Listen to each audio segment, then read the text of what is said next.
वाराणसी में आस्था के पावन पर्व पर छठ पूजा के दिन सूर्य को डूबते हुए छठ माता की पूजा की तैयारी। रेखा पाठक श्रृंगार गौरी ज्ञानवापी की वादनी के आवास गंगा सागर कॉलोनी आदमपुरा वाराणसी में छठ की तैयारी करती हुई उनके परिवारजन। रेखा पाठक ने कहा कि छठ का कठिन व्रत 36 घंटे का होता है, जिससे सभी व्रत रखने वाली महिला समूह में अपने परिवार के साथ शुद्ध प्रसाद, आम की लकड़ी एवं गाय के गोबर से बना उपला का प्रयोग किया जाता है। हम लोग छठ मैया के आशीर्वाद से यह कठिन व्रत पूरा करते हैं। छठ माता से जो भी मांगी है मुराद पूरी होती है। शाम को डूबते हुए सूरज को जल चढ़ाएंगे। कल सुबह प्रातः उगते हुए सूरज को जल चढ़ाकर अपना परिवार के मंगल कामना का गीत गाते हुए अपने घर आएंगे। उसके बाद ही जल ग्रहण किया जाता है। अमरनाथ बारी की रिपोर्ट वाराणसी से। जी, अपना परिचय दे दीजिए।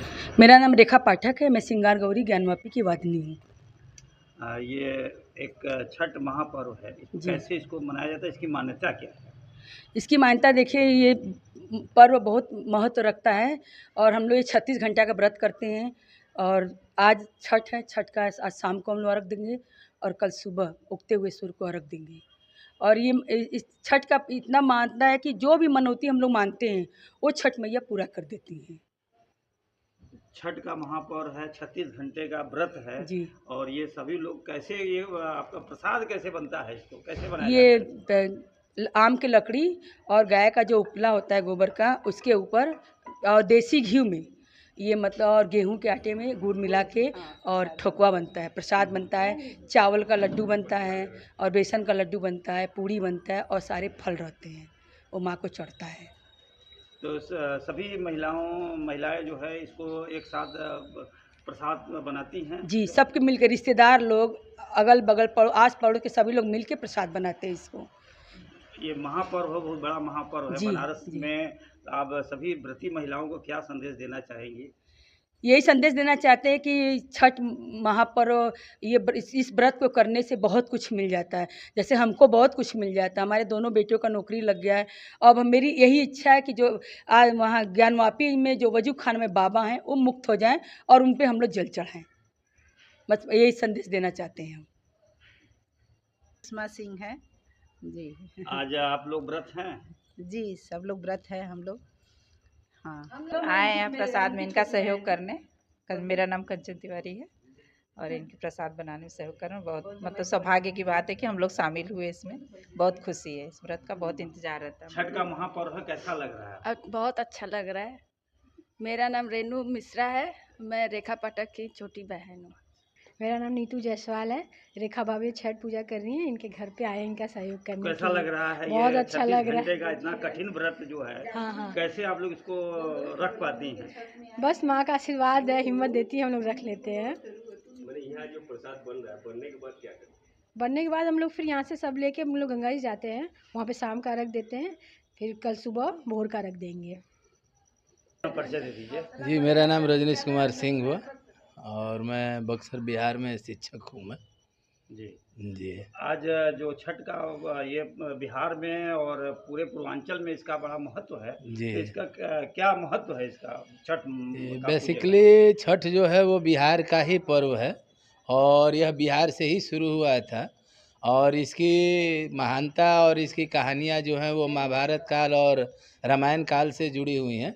ऐसी मान्यता है कि रामचंद्र जी जब 14 वर्ष का वनवास काट करके गए थे तो सीता मैया ने यह माना था कि अगर हम सकुशल वापस आ जाएंगे। और दूसरी बात इसके साथ जोड़ी जाती है कि जो रावण को मारने से जो रामचंद्र जी पर और उनके पूरे परिवार पर जो पाप लगा था ब्रह्म हत्या का, उस ब्रह्म हत्या के दोष को भी दूर करने के लिए सीता जी ने इस व्रत को किया था। महाभारत काल से भी इसकी कहानियाँ मिलती है और सबसे बड़ी बात ये है कि ऐसी मान्यता है कि छठ पर्व जो है वो सूर्य पुत्र कर्ण ने शुरू किया था, क्योंकि कर्ण जो थे वो सूर्य के पुत्र थे और वो प्रतिदिन अपने पिता सूर्य को पानी में खड़ा होकर के अर्घ्य देते थे और वहीं से इसकी धीरे धीरे मान्यताएं जो है वो बदलती गई, बढ़ती गई और वहीं से जा कर के यह धीरे धीरे बिहार के लोग जब बाहर निकलने लगे, जो विदेश में जा कर के भी बस गए और अन्य जगहों पर जा कर के जब रहने लगे, और ख़ास करके जो बिहार की लड़कियों की शादियाँ उत्तर प्रदेश के इलाके में होती थी, तो वो जहाँ पर भी जाती थी तो अपने साथ साथ यह मान्यता, यह पर्व जो है लेती गई, और उनके देखा देखी बाकी लोग भी इसको करने लगे। यह लोक आस्था का पर्व है। और सबसे बड़ी बात इस पर्व के साथ यह है कि इस पर्व में सारी चीज़ें, सारी तैयारी वो सब अपने आप से करनी पड़ती है, स्वयं इसका प्रसाद बनाना पड़ता है, और सारी चीज़ें जो है वो प्राकृतिक रूप से बनाई जाती है। आज भी बाज़ार जो है इस पर्व में प्रवेश नहीं कर पाया है। और जहाँ तक मेरी मान्यता है इस छठ को मनाने के पीछे और छठ को पसंद करने के पीछे, कि यह पर्व ही एकमात्र ऐसा पर्व है जो दो तरह का संदेश हमको देता है। एक सीधे सीधे प्रकृति से जुड़ने का, हमारे जीवन के लिए जल और ऊर्जा दोनों चीज़ें ज़रूरी है, और इस पर्व में जल, यानी जब आप अर्घ देंगे तो किसी न किसी जलाशय के किनारे, चाहे नदी हो, तालाब हो, पोखर हो, कुआं हो, वहाँ पर आपको जाना ही है। और ऊर्जा का स्रोत इस प्रकृति पर, इस ब्रह्मांड में ऊर्जा का सबसे बड़ा स्रोत सूर्य है, और उस सूर्य की आराधना की जाती है। और दूसरी चीज़ ये है कि सब लोग, कहा जाता है चढ़ते सूरज के परिस्तार सभी हैं, लेकिन ढहती दीवार के साये में ठहरे कौन। लेकिन यह छठ पर्व भी है जो अस्ताचल सूर्य, यानी अस्त होते हुए सूर्य को भी अर्घ इसमें दिया जाता है। तो यह जो मान्यता है कि जिसका उदय होता है उसका अस्त होता है, लेकिन यह छठ पर्व हमें संदेश देता है कि ऐसा नहीं है, जिसका अस्त होता है उसका उदय भी होता है। और तभी पहला अर्घ अस्त होते हुए सूर्य को दिया जाता है, और दूसरा अर्घ फिर अगले दिन उगते हुए सूर्य को दे करके इस पर्व का समापन किया जाता है। कहानियाँ बहुत है, बहुत लंबा हो जाएगा, फिलहाल इतना ही।